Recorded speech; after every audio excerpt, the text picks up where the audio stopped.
O Brasil ele é um país com sérios problemas sociais, com sérios problemas de criminalidade, com problemas de das mais ordens,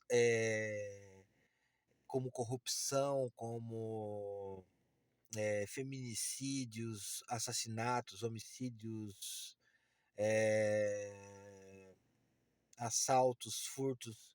Mas por que acontece isso? Isso acontece por total descaso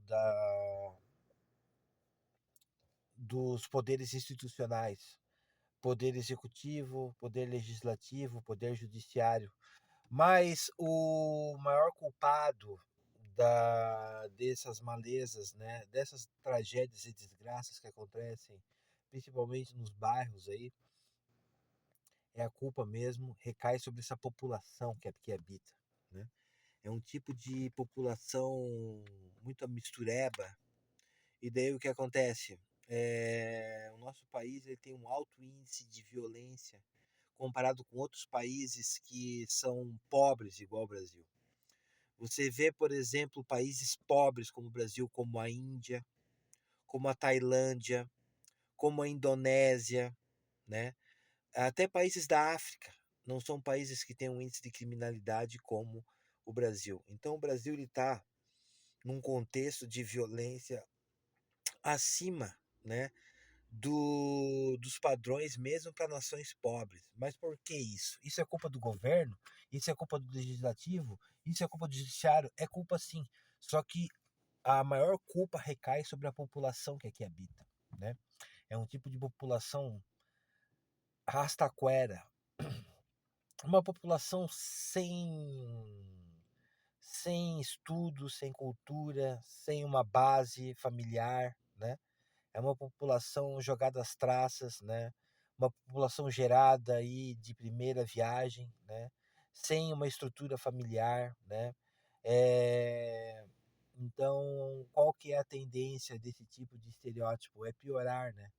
Porque o país, ele é um país muito jogado às traças no que diz respeito aos poderes institucionais e também à cultura do povo, que é uma mistureba, né? Então, o que acontece?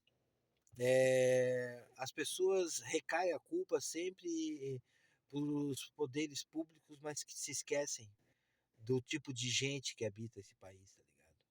Porque o que acontece? Eu vi uma cena essa semana de um caminhão tombado numa BR, né, numa rodovia, o motorista preso nas ferragens, precisando de socorro, e a população, e a população ribeirinha ali da rodovia, ali em volta da BR, saqueando a carga do caminhão.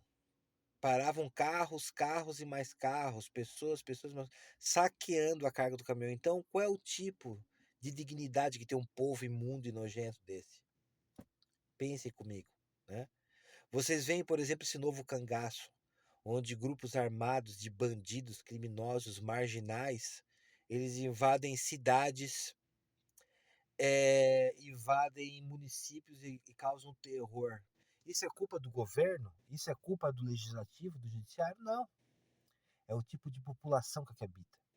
Que é uma população de maneira geral mesmo, assim, a maioria é uma população marginal, uma população criminosa, que tem o DNA de criminoso no sangue. Nasceu para ser criminoso. Então esse é o tipo de gente que habita esse país. É uma população mandriã, são mandriões, né? São sem vergonhas, são um tipo de população, de modo geral, marginal e criminosa. Isso é a população brasileira, principalmente nas periferias, né? Em lugares menos favorecidos, sem o pilar, né? Então, o que acontece? Esse é o tipo de população que habita esse país. A população que quer assaltar, que usa drogas, que fuma maconha, né? População aí que engravida de primeira no baile, né? Qualquer coisa já tá, né? Abrindo as perninhas. Então esse é o tipo de gente imunda que habita esse tipo de país. Então a culpa não é só do governo, não. A culpa não é só do judiciário e não do legislativo. Não é culpa só do legislativo também. A maior parte das malezas desse país é essa população que habita aqui, que é a maior causadora das tragédias e desgraças que acontecem nesse país.